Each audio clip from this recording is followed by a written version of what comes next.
जय हिंद दोस्तों। स्वागत है आप सभी को आपके अपने YouTube channel Prince global studies में। दोस्तों आज है 4 फरवरी और आज हम लोग देखेंगे 4 फरवरी रिलेटेड सारे महत्वपूर्ण करेंट अफेयर को देखेंगे। बता दें दोस्तों कि अगर आपको करेंट अफेयर की टेंशन है तो इस चैनल से आप लोग जुड़ जाइए। यहाँ पे आपको पर डे का करेंट अफेयर के डिस्कशन के साथ क्वेश्चन कराए जाते हैं। तो चलिए शुरू करते हैं। 4 फरवरी के सारे महत्वपूर्ण करेंट अफेयर को देखते हैं।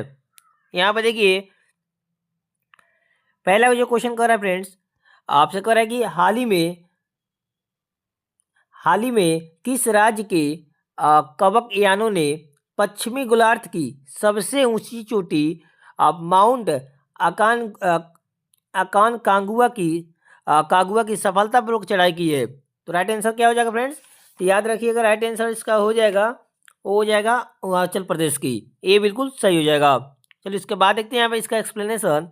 तो यहाँ देखिए भारतीय पर्वतारोही और अरुणाचल प्रदेश की कवक यानों ने पश्चिमी गोलार्ध की सबसे ऊंची चोटी अर्जेंटीना में स्थित माउंट अकानकागुआ की सफलतापूर्वक चढ़ाई की है। माउंट अकानकागुआ की कुल ऊंचाई जो है फ्रेंड्स वो 22,831 फीट है, याद रखिएगा। तो क्या हो जाएगा? अरुणाचल प्रदेश हो जाएगा। चलिए इसके बाद देखते हैं क्वेश्चन नंबर सेकेंड। देखिए हाल ही में जारी हुई बजट में वित्तीय वर्ष 2026-27 के लिए के लिए सरकार ने कुल व्यय कितना अनुमानित किया है? तो फ्रेंड्स एक किया आपको याद रखना है 53.5 लाख करोड़ रुपया। ऑप्शन सी बिल्कुल सही हो जाएगा। चलिए इसका हम लोग एक्सप्लेनेशन देखते हैं। यहाँ पे यहाँ देखिए यहाँ पे कह रहा है कि 1 फरवरी 2026 को पेश हुई देश में बजट वित्तीय वर्ष 2026-27 के लिए सरकार ने कुल अनुमानित व्यय आपको 53.5 लाख करोड़ रुपया करने का लक्ष्य रखा है, जहां सरकार ने कुल प्राप्तियां यानी ऋण को छोड़ के 36.5 लाख करोड़ एवं कुल कर प्राप्ति 28.7 लाख करोड़ रुपया होने का अनुमान लगाया है। वित्त वर्ष 2026-27 के लिए राजकोषीय घाटा जीडीपी का 4.3% होने का अनुमान लगाया है। चलिए इसके बाद देखते हैं क्वेश्चन नंबर 3।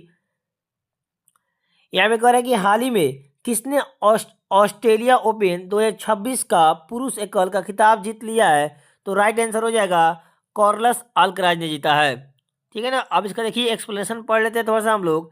तो यहाँ देखिए स्पेन के टेनिस खिलाड़ी कार्लोस अल्कराज ने सर्बिया के आपको नोवाक जोकोविच को हराकर अपना पहला ऑस्ट्रेलिया ओपन 2026 का खिताब जीत लिया है। वेरी वेरी इंपॉर्टेंट है फ्रेंड्स, याद रख लीजिएगा। पूछ देगा आपसे क्वेश्चन में डायरेक्ट कि बताइए ऑस्ट्रेलिया ओपन 2026 का खिताब किसने जीता है? तो राइट आंसर हो जाएगा आपको कार्लोस अल्कराज ने जीता है। किसको हराकर? तो सर्बिया के नोवाक जोकोविच को हराकर। उसके बाद देखिए यहाँ कार्लोस अल्कराज का 7वां ग्रैंड स्लैम है।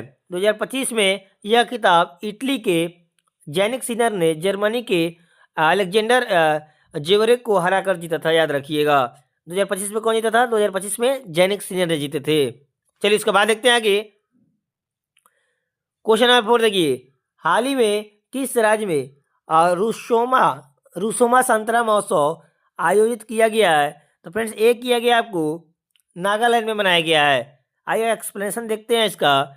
नागालैंड के रुसोमा गांव में रुसोमा संतरा महोत्सव के 5वें संस्करण का आयोजन किया गया है। इस आयोजन की थीम जो है फ्रेंड्स वो याद रखना है अबुंडेंस ऑफ रुसोमा रखी गई है, जिसका उद्देश्य ग्रामीण उद्यमिता को बढ़ावा देना और संतरा उत्पादकों की मेहनत की पहचान करना है।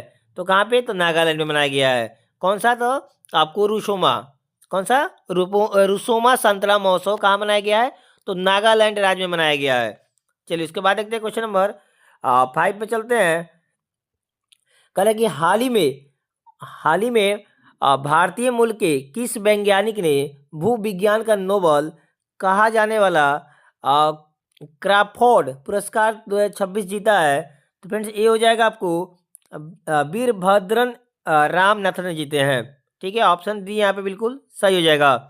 चलिए अब पढ़ते हैं एक्सप्लेनेशन। तो यहाँ पढ़िए कि भारतीय मूल के वायुमंडलीय वैज्ञानिक वीरभद्रन रामनाथन को भूविज्ञान का नोबेल कहा जाता है और कहा जाने वाला क्राफोर्ड पुरस्कार 2026 से सम्मानित किया गया है। ठीक है ना। चलिए क्वेश्चन नंबर 6 देखते हैं। हाल ही में थाईलैंड मास्टर्स 2026 में BWF सुपर 300 महिला एकल का खिताब किस भारतीय खिलाड़ी ने जीता है? तो फ्रेंड्स ये जीता आपको देविका सिहाग ने जीता है। कौन सा? तो देविका सिहाग ने जीता है। चलिए इसका एक्सप्लेनेशन देखते हैं यहाँ पे।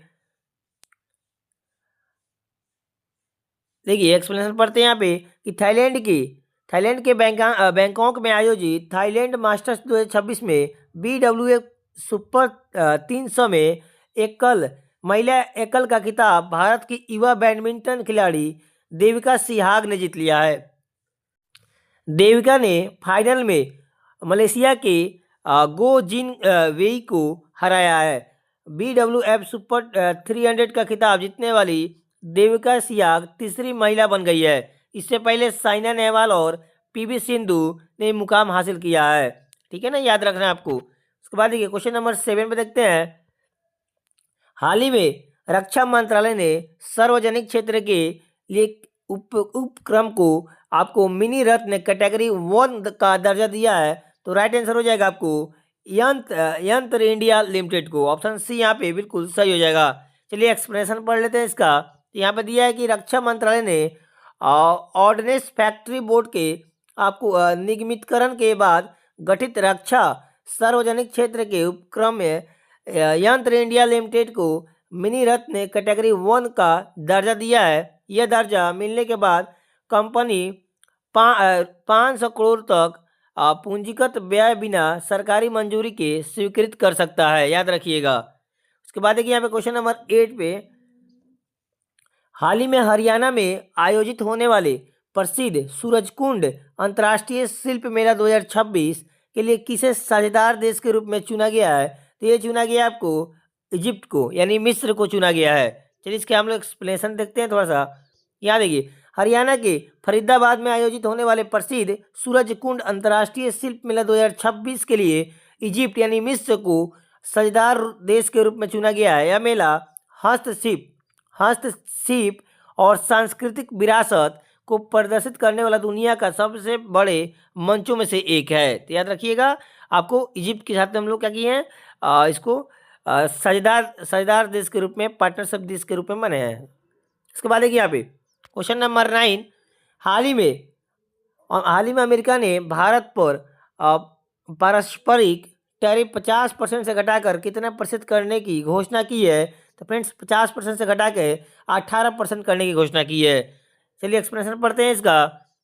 अमेरिकी राष्ट्रपति डोनाल्ड ट्रंप के अनुसार भारतीय वस्तुओं पर लगने वाले पारस्परिक टैरिफ 50% से घटाकर 18% करने की घोषणा की है। यह फैसला अमेरिका और भारत के मध्य हुए एक व्यापारिक समझौते के तहत किया गया है। तो यहाँ पे क्या हो जाएगा, 50% से घटा कर टैरिफ 18% कर दिया गया है। चलिए इसके बाद देखिए फ्रेंड्स, आज का लास्ट प्रश्न हम लोग देखेंगे। हाल ही में सुप्रीम कोर्ट ने तमिलनाडु और कर्नाटक के बीच किस नदी को लेकर चल रहे अंतर्राजकीय विवाद पर ट्रिब्यूनल गठित करने का निर्देश दिया है? तो फ्रेंड्स आपको पेन्नेयार हो जाएगा। ठीक है, पेन्नेयार हो जाएगा। ऑप्शन सी यहाँ बिल्कुल सही हो जाएगा। चलिए एक एक्सप्लेनेशन पढ़ लेते हैं थोड़ा सा। तो यहाँ देखिए, तमिलनाडु और कर्नाटक के बीच पेन्नयार नदी जल विवाद पर सुप्रीम कोर्ट ने केंद्र सरकार को इस विवाद के समाधान के लिए एक समर्पित जल विवाद न्यायाधिकरण गठित करने की निर्देश दिया है। तो फ्रेंड्स यहाँ पे राइट ऑप्शन क्या हो जाएगा? तो राइट ऑप्शन आपको हो जाएगा कौन नदी? तो पेन्नयार नदी हो जाएगा। ठीक है, किनके बीच में है? तो तमिलनाडु और कर्नाटक के बीच में ये मतलब लड़ाई चल रहा है, विवाद चल रहा है, जल विवाद है। तो फ्रेंड्स ये रहा आपको 4 फरवरी का मतलब आज का महत्वपूर्ण करेंट अफेयर। तो फ्रेंड्स आप लोगों को अच्छा लगा होगा तो वीडियो को लाइक कीजिएगा और साथ ही वीडियो को शेयर जरूर कीजिएगा। और साथ ही चैनल पर पहली बार विजिट कर रहे हैं फ्रेंड्स तो चैनल को सब्सक्राइब करके ही जाइएगा। चलिए मिलते हैं एक और नेक्स्ट वीडियो में, तब तक के लिए जय हिंद।